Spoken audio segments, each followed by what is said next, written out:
Hi everyone, this is Matt. Welcome back to Touchgrass Gardening. Today we're going to be talking about avocados, specifically how to go from your own seed to having your own sapling to having a tree that you can plant in your backyard.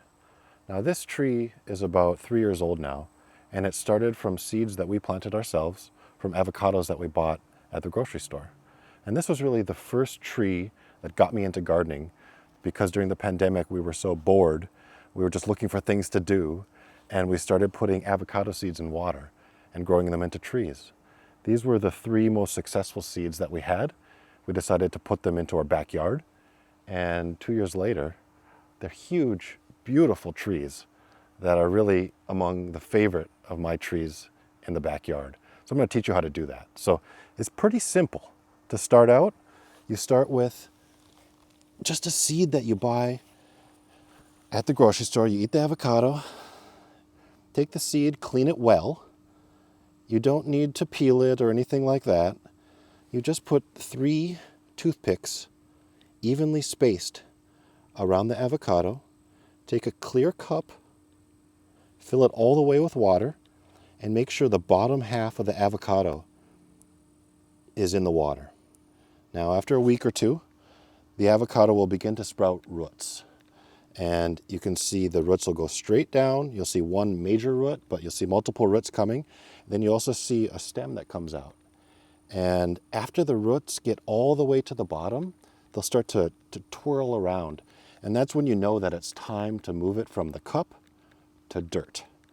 And so it's pretty simple at this point, where you just want to take the seed out, just take it out, pull the toothpicks, and then you just take potting soil. Any potting soil that you buy. I use Miracle Grow a moisture control that you can buy at Home Depot or Lowe's, and you just put it in the pot, in the potting soil, and you water it daily. So you want to make sure it's draining all the way through. You can use any slow release fertilizer that you might find. It's not super picky. You just don't want to over fertilize it, and you want to be watering it daily. And it'll just start growing on its own. The sun needs are generally that it likes sun, but it doesn't like to be burned by sun. And so you want to have it in at least morning sun, but maybe not afternoon sun, depending on your climate. If you get over 100 degrees, don't leave it out in the sun. So if you're under 100 degrees, avocados can pretty much take it. And so once it gets to, say, 2 or 3 feet tall, you're going to start thinking about, should I put it in the ground? Now, you can keep avocados in a container for a bit longer, but they're big trees. They get 50 feet tall if you put them in the ground. And so they really want to be in the ground where they can spread their roots out and start to grow and eventually start to put on fruit. So for this seedling avocado that we have in our pot, you take it and you're just going to dig a moderately sized hole where it'll have space to expand its roots out in rich soil. So for us specifically here, we have clay-like soil. It's not the greatest quality soil. And so I created, a fairly substantial hole where I put in good soil and then mixed it a little bit with the native soil so that it has a buffer before it gets to the clay soil, and it's a bigger, stronger tree before it gets all the way there.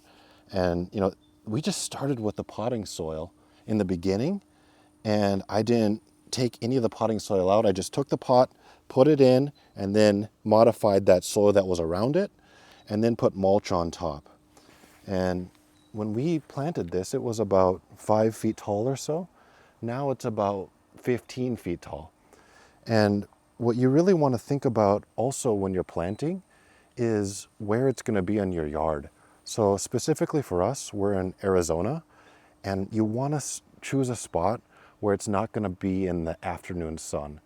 And for me, in our yard, we have a big wall of tall oleander on the west side of our property. And so this protects it from the hot afternoon sun, where it just simply gets morning sun from the east. And then once it gets to about noon, 1 p.m., the oleander shades it.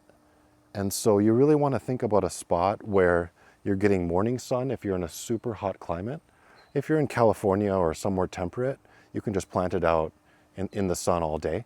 But for Arizona, you really want to think about, how do I protect my tree from afternoon sun? And that's the other thing to really consider when you're planting your avocado, because the afternoon sun in Arizona will kill your tree. And so you really want to think about that. As far as care, once it's in the ground, you want to be watering it every day when you first put it in the ground for, a few months to a year. But after it's established, a year old or so, I usually water this in the summer every 2 or 3 days. And then every 2 weeks to 4 weeks, we get flood irrigation on this property. So the whole area is flooded with water. And I think that specifically helps with avocados because they're water-loving trees. And so if you're not on flood irrigation, you might want to think about building kind of a mound around your tree at 6 feet, 6 feet, 6 feet, 6 feet, and flooding it so that it can fill with water and then dissipate down and really get that full amount of water around the avocado roots. Because if it hits a dry spot, these trees will often struggle. They really like to be in wet soil. So you want to keep that in mind with your avocados. Now, the other thing that I do as far as fertilization is I foliar feed, and I use a natural fertilizer. So I'll show you what I use and how I use it. Just 2 products, and I can link these in the video description. The first product is this Southern Egg Citrus Nutritional Spray. It says it's also for avocados. It's essentially something that you just mix with water and spray on the back of leaves. So in the morning, leaves have pores that open up and suck in water. You can also use that to fertilize the tree. So I just take a spray bottle. At least when the tree was smaller, I used a spray bottle. Now I have a big backpack sprayer. But for you just starting out with your avocado tree, just take any spray bottle, mix it with the exact type of concentration that it says on the back, and just spray the back of your leaves. And that'll really help the avocado grow and be healthy. Once it's in the ground, I started using this once it's in the ground, is this Espoma Hollytone. And it's just a natural fertilizer for acid-loving trees. And avocados, they do, mostly like acid soils or acidic soils, whereas we have a very basic soil here, which is a high pH soil. And I like to use both the acid-loving type of fertilizers that will help support this tree, especially when it gets out into that basic high pH clay soil. And so that's really the care that I think about. In the winter, we get down to about 25 degrees Fahrenheit here. I don't protect it in the winter at all. Right now, we're in December 1st. I'm not going to do anything for this tree in the winter. In the summer, in the first year, I had a tarp over it because even with this oleander, it still was getting burnt a bit. But in the second year, which was this year, second year in the ground, I didn't protect it at all in the summer either.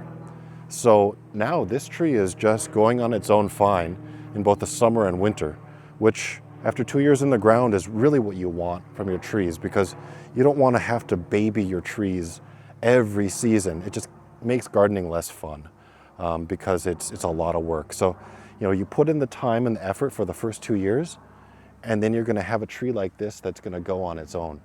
And for a seedling avocado, it's not going to fruit until 6 or 7 years old. Now this tree is 3 years old. I'll see fruit probably in 4 or 5 years, which will be a really cool moment for us because it's a seedling avocado we grew ourselves. But you shouldn't really expect that seedling avocado fruit is going to be delicious, like a Hass avocado or something. It might just be some random taste, or it could be an amazing taste. It could be a terrible taste. You don't know, because avocados aren't true to the seed. And so the other thing about this type of avocado is once you have a big established tree, you could also graft onto this tree any type of avocado variety that you like a Hass variety or any other type of variety that you might try at the store. And just, you can find videos on grafting, but I haven't done that yet on this tree because it's still not that big. But you can graft onto any type of flavor you want on this tree. And I think that's the other thing, is you have so much flexibility with this tree. Even if the fruit doesn't taste good, I still have a beautiful tree, and I can graft onto this tree delicious fruit. So it's just, for me, there's two reasons I love avocado here in Phoenix is you don't see the tree very often here. So when you do see it, you're like, oh my God, is that an avocado tree? And it's really exciting, I think, for a lot of us gardeners to see a tree that we don't often see everywhere here in Arizona. And then secondly, for me, it's very personal because it's the first tree that I ever grew. And it survived, it's doing well. And I think this is a tree that, is always a story piece that you can have for your yard, especially if you grow a tree from seed that you did all yourself from seed. So grow that story tree that you can tell a story about when people come to your yard, and you can have a beautiful tree like this in your backyard just from seed if you take the time, you have the patience, and you take care of your tree. So best of luck. I hope you do the same and continue following this channel. We'll continue to show this tree and hopefully show you when it fruits and how it tastes. So please hit that like and subscribe button, and I'll see you next time. Thanks.